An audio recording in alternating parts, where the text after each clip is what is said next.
ang bahay sa dulo ng kalsada.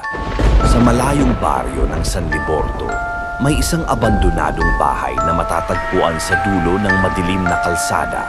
Walang nakakaalam kung kanino ito dati, pero ang tiyak ng mga matatanda, hindi ito para sa mga buhay.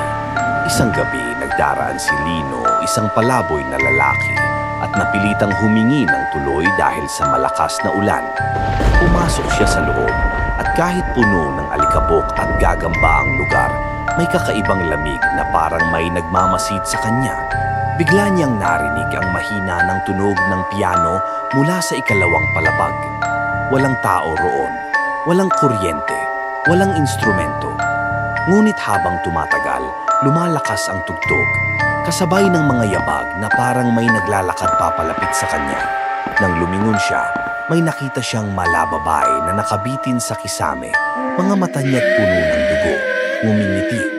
Sinong nagpapaalam sa'yo? Na umalis? Bulong nito.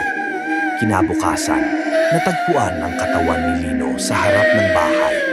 Walang dugo, walang sugat, pero ang kanyang mukha nakapamewang sa takot, ang mga daliri nakakapit sa lupa, para bang hinila siya mula sa ilalim.